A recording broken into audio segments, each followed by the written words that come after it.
All right, what's up, y'all? I want to bring up a discussion that I started on my TikTok, and the video is doing pretty good on TikTok right now. It's around 10,000 views. I posted it up a couple of days ago, but I've been getting a lot of comments, a lot of traction off that video. It looks like it's going to really take off. Could possibly end up going viral, but I brought up the question: is the LS swap expensive? Now I said it is. It's not as cheap as some people made it out to be before I decided I was gonna do the LS swap or whatever in my car. You know, I got the Monte Carlo SS. It came with the 305 HO, and I want to say it's like 200 R4 whatever transmission, whatever that transmission is in there. And to actually do a complete swap, you have to change the motor. So you're either gonna go with a 4.8, 5.3, or a 6.0 liter LS motor. Let's just say 6-liter motor, depending on what you get. You know, a lot of guys go to the junkyard and get these motors. I bought two LS motors from the junkyard myself. A lot of people, you can find the 5.3 fairly cheap, and you can get about 500 horses out of there, providing that you put the right cam in there, you use the right set of long tube headers, you put the right intake on there, whether you're using the fast LSX intake or the TBSS or the Trailblazer Super Sport intake on there, cold air intake. You may do some mods to the heads and things like that, new lifter springs and all the other things that you can actually do to that to make that thing actually go in a good tune. Now here's another thing, and I'm gonna just run down a list of things that you can possibly do to it, and then we'll get into the conversation a lot deeper. So then you can get the wiring harness. Now the wiring harness for those cars, aftermarket, some of the newer technology that comes with that isn't cheap. So you're looking anywhere from $1,200 to $1,500, all the way up to $1,800. Depending on what screen you want, depending on what setup you have, what injectors you have. If you have that adjustable or variable timing sensor in the front or the back, you know, so a lot of these things, different things that I'm mentioning, could cause the price to either increase or stay low on that. Well, not stay low, but stay in that range of $1,200 to $1,500 to $1,800. And normally that's like, let's just say we're talking about the Holley Terminator X Max. That's what I got for my motor or whatever. So you got that. Long tube headers can cost you, especially if you want them ceramic coating and things like that. So you can look at anywhere from $600 to $1,200, depending on which long tube headers you get. Those could actually run you a little bit of money too. So let's just add it up with the wiring harness and the actual long tube headers. You're actually spending more money on those two items than you are for the motor. And then you got to put the right transmission behind it. So some people are going with some of the older, now I don't want to say older, but some of your transmissions that's been around for a while, you know, 400s and things like that, getting them built up to where they want them, or buying them already built and stuff like that. And then you have your 4L60 and your 4L80s. Now, to run like a 4L80, let's stick with that, you're going to pay about $750 for that transmission. And that's at the junkyard. We talking, these is yard prices, right? You buy that, depending on what cam you get, you can go stage 1 cam, you can go stage 2 cam, but when we get to talking about stage 3 and stage 4, or these turbo cams and things like that, and we ain't even talking about turbo in these cars yet, the stall converter, because some of them require like a 3,500 RPM stall, the stall converters for that particular transmission are a bit pricey. You may be able to find them on Jegs for like $600, but then it may go up depending on the stall you need, how big of a stall. I've seen some for like $1,200, over $1,000 and things like that. So now you're paying more for a stall than you actually pay for the transmission as well. It's cool. All right. with that being said, some of the cams you may want to go with a bigger, wilder cam. Then you got to go into the rear end. You may have to change the rear end out. You might have to do gears in the rear end and things like that. On top of that, now we're talking about a different fuel system as well. So you have to make adjustments on your fuel, and you're going to have to get a new fuel pump and system for that. You got to get the motor, this LS swap mounts and things of that nature. I mean, it's a lot of things that you have to do to make this swap go clean, right? Now, a lot of guys would prefer to go with, which I was like this too before I decided to go LS. I was going to actually buy a Blueprint crate motor from Summit, 383. I still would have had to change out my transmission. Still probably would have wanted to do gears depending on how much power. The one that I was going to order was like a little over 400 horses. And that was, I want to say it was priced. The first time, see the price that went up on those too. The first time I thought about doing it, you go back to some of my earlier videos. So that was probably like 2019. The price on those 383 stroker motors then were, you could get one dressed, carburetor. You might have had to buy some of the extra stuff yourself, headers and things like that, of course, but they were rated at, coming from the factory out the crate, at 425 horses. Some were a little more, some were a little less than that, right? That's about 4,800, let's say $5,000. Now, the last time I looked, they were closer to $6,000 or pushing around $6,000. So we'll just say $6,000 for that motor already done. You don't have to put a cam in it, no intake and nothing, carburetor already on it. All you gotta do is get some headers. And you know, small block headers, you can get a pair of Longtooth small block headers for, let's just say you spend $500 on them. You don't gotta get the shiny ones if you don't want them. And then you get a transmission to go behind that. I want to say the transmission for that I was looking at was somewhere around $1,200 or something like that, or give or take, maybe 18.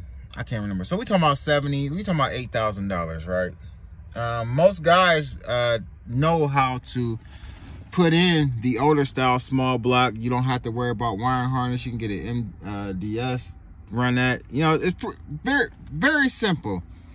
You still got older guys that know how to tune these carburetors and make them sound good and run good and things like that. So it's not a whole bunch of labor when it comes to putting that motor in. And I'm talking to the guys who aren't putting these motors in themselves, that's paying somebody to do the LS swap or paying somebody to put the small block Chevy inside of these cars, under the hood of these cars. And that's another thing people got to understand, that when I have this conversation, when I'm talking about is the LS swap actually cheaper, I'm talking from the actual point of view of somebody who isn't doing all of the work themselves. There's certain things that I can do, but there's certain things that I'd rather pay somebody else to do because I don't know what the hell I'm doing, right?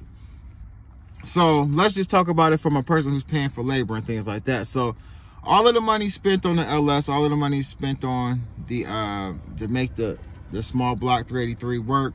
We know that the 383 can produce power. We've seen these cars run for years.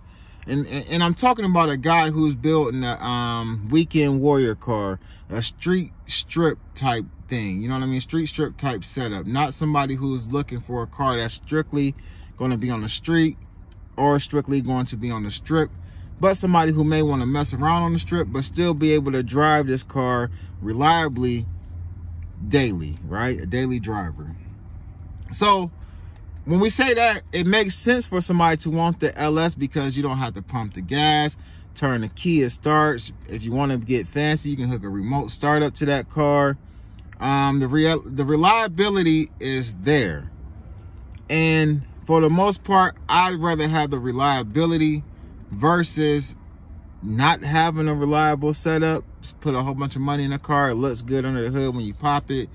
Chrome everywhere. But at the end of the day, it's not as reliable because I believe that the small blocks look extremely more attractive under the hood of the classic cars than the LS motors. That's just my personal opinion. I mean, all the chrome valve covers, the intakes, and you know, carburetors and air cleaners and chrome on those. I believe that the small blocks look extremely more attractive to the eye than the LS swaps.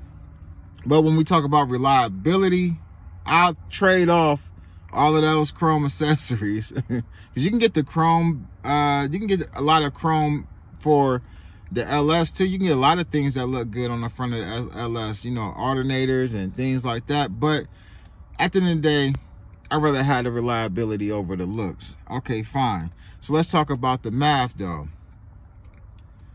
When I think about everything that I done bought, right? I've bought long tube headers. I've gotten,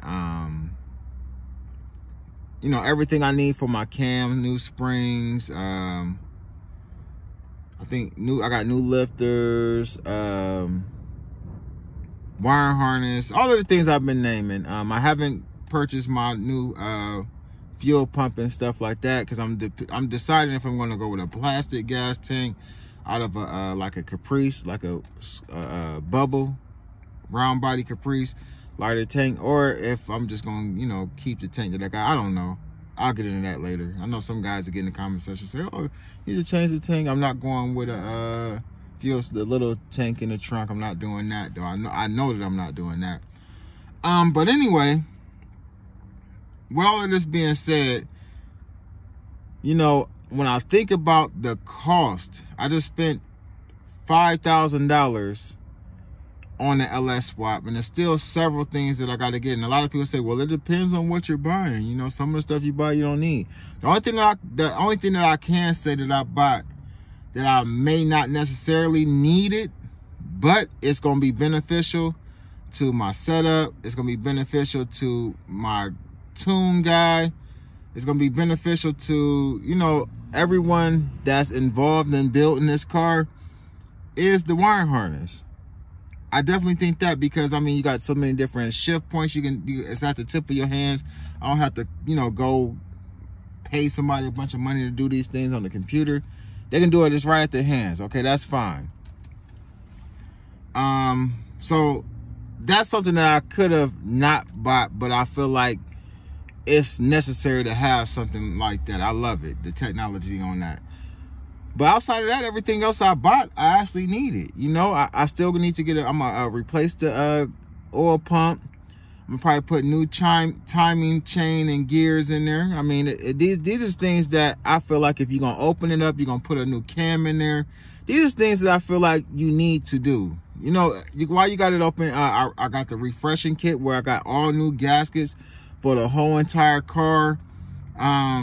I got a brand new radiator because the radiator in my car actually wasn't any good. So maybe somebody else's car doesn't need a radiator. That's fine. But when I think about all of the things that I purchased for this car, it's definitely not cheap.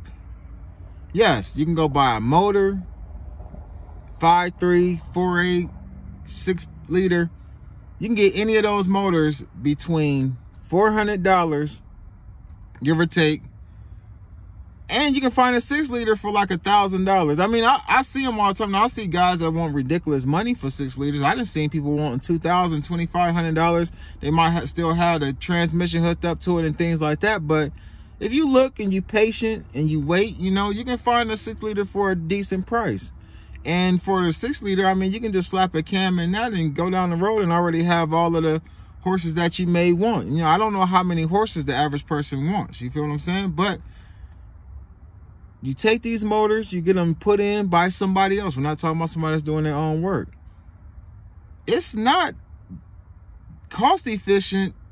It's not that cost efficient. Like, it's not like a big, huge difference between me doing a small block and me doing I'm talking about a crate motor, small block crate motor, and getting this LS out the junkyard or off of Facebook Marketplace or wherever you buy them at, and doing all the things that I need to do to it to produce power. So at the end of the day, I look at it like this. It's not cheap, but for what you're getting, the reliability, or once you get the motor in your car, the upgrades to actually keep producing power definitely is a lot cheaper, but then again, the price on a lot of these mods is starting to go up because the LS swap is so popular now. You got so many people doing it. A lot of the older guys think it's a copycat thing. I'm not gonna say that it's a copycat thing, but I'm gonna say that at the end of the day, with it being so many different people doing the same thing, you have the price skyrocketing. Now things is already high. We see how high gas is. We see how high food is. It's we're on the verge of a recession right now. Inflation is crazy, especially when we're talking about parts and things coming from overseas and things like that. The price and the cost of things have went up. So even with that Holley Terminator X wiring harness, at one time it didn't even cost as much as it costs now. When guys first started doing these LS swaps, yes, it was extremely more cheaper to do them than doing a small block. So we're talking about 2017, 2016, 2015, and you know, before that, versus 2022 prices. And you're not doing it yourself, because doing it yourself can save you a hell of a lot of money. But when you having somebody else build these LS swaps, they're not cheap, man. And I will actually pull out all my receipts. I will pull out all my paperwork on my build when I'm done, and we're gonna add it up and we're gonna see how much it costs. I remember going to a guy a few years ago and I asked him, it was about 2 years ago, and I said, hey, I got a Monte Carlo SS 1986 Monte Carlo SS. I want to do an LS swap. He said, I can find you a 5.3. How many horses you want? I said, I want to be around the 500 horsepower area. He said, that's easy to achieve. He said, I can do your entire swap for you. I'll get your motor, I'll get your transmission, everything we need to do to that, and it's gonna cost you $10,000.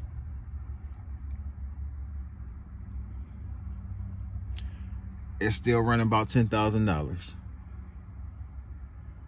I know people was gonna say I can do it cheaper than $10,000. I can get horses. I had a guy say they can do it for $3,000. I had a guy on TikTok tell me in the comments that he can do an LS swap for $3,000. I got $3,000 just wrapped up in my wiring harness, my headers, my motor, and my transmission. I done seen some of you guys that ain't getting the wiring harnesses. I done seen the way that those wiring harnesses look. Like a bowl of spaghetti under the hood. Get in the comment section. Y'all let me know what y'all think. Y'all let me know how much y'all spending on y'all's. How much are you guys spending on your LS swap builds? It don't matter. You know, hey, I'm just saying, in my situation, the LS swap hasn't been cheap at all. I wouldn't be doing it if I didn't have the money to do it. But I'm just saying, like, oh, LS swap it. It'll be cheaper. I'm telling you, don't get... man, listen, I got videos that I was talking about. Should I do the 383 motor or the LS swap motor? And I got plenty of videos on that. And nobody can tell me that the LS swap is any cheaper than doing the 383. And if it is, it's not the difference in cost isn't big enough to where I would be like, yeah, it's way cheaper. You paying for reliability. You paying to have a reliable car, especially for us guys with the older cars, G bodies, F bodies, you know, things like that. We putting them in these cars, 80s and older, you know. Even some of the, you know, late 80 or, you know, 90s cars. I see a lot of guys putting them in like the Trans Am. I mean, not Trans Am, some of the Camaros and stuff that came with those Vort 350, I think, Vortec 5.7 liter Vortec engines and stuff like that. I see guys swapping those out too. Malibus, your Regals, and your Cutlasses, and your Novas, the older Novas, the 70s Novas and stuff like that. I see guys putting them in. So that's definitely who I'm talking to. And then even some of my C10 truck guys, and you know, we're having a conversation. Get in the comment section, let me know if you've done an LS swap, and if you come in the comments and you say it was cheaper, Let me know the year that you did it. You know, because things are a lot more expensive now than they were.